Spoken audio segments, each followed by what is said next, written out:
ফিলিস্তিনের অবরুদ্ধ গাজায় শান্তিরক্ষী পাঠাতে প্রস্তুত ইন্দোনেশিয়া, এমনটাই জানিয়েছেন ইন্দোনেশিয়ার প্রেসিডেন্ট প্রাবো সুবিয়ান্তো। জাতিসংঘ সাধারণ পরিষদে তিনি বলেন, গাজার ভয়াবহ মানবিক বিপর্যয়ের প্রেক্ষাপটে তার দেশ শান্তিরক্ষী পাঠাতে প্রস্তুত রয়েছে। মঙ্গলবার এক প্রতিবেদনে এই তথ্য জানিয়েছে সংবাদ মাধ্যম চিএটি ওয়ার্ল্ড। ভাষণে ইন্দোনেশিয়ার প্রেসিডেন্ট বলেন, ভারাক্রান্ত হৃদয়ে আমরা গাজার চলমান অসহনীয় ট্র্যাজেডির কথা স্মরণ করছি। হাজারো নিরপরাধ মানুষ নিহত হয়েছে, যাদের বেশিরভাগই নারী ও শিশু।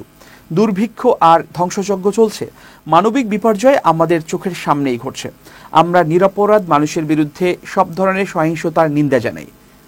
প্রাবো আরও জানান, ইন্দোনেশিয়া আন্তর্জাতিক প্রচেষ্টায় অংশ নিতে আগ্রহী। তিনি বলেন, আমরা শান্তিরক্ষী বাহিনী পাঠাতে প্রস্তুত।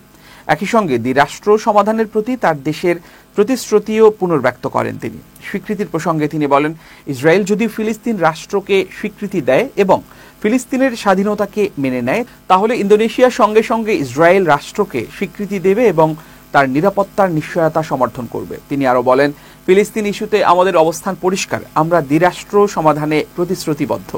এ সময় প্রাবো আন্তর্জাতিক সম্প্রদায়কে ঐক্যবদ্ধ হয়ে এই ভয়াবহ মানবিক বিপর্যয় ঠেকানোর আহ্বান জানান। এদিকে জাতিসংঘের ৮০তম সাধারণ পরিষদ অধিবেশনে ফিলিস্তিন রাষ্ট্রকে স্বীকৃতির ধারা আরও গতিশীল হয়েছে।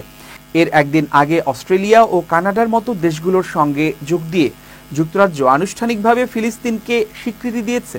তবে এই পদক্ষেপের কড়া বিরোধিতা করেছে ইসরায়েল ও যুক্তরাষ্ট্র। রোববার প্রকাশিত এক ভিডিও বার্তায় ব্রিটিশ প্রধানমন্ত্রী কিয়ার স্টারমার বলেন, এটি হামাসকে পুরস্কৃত করার কোনো পদক্ষেপ নয়। দ্বিরাষ্ট্র সমাধান পুনরুজ্জীবিত করার জন্য এই স্বীকৃতি জরুরি।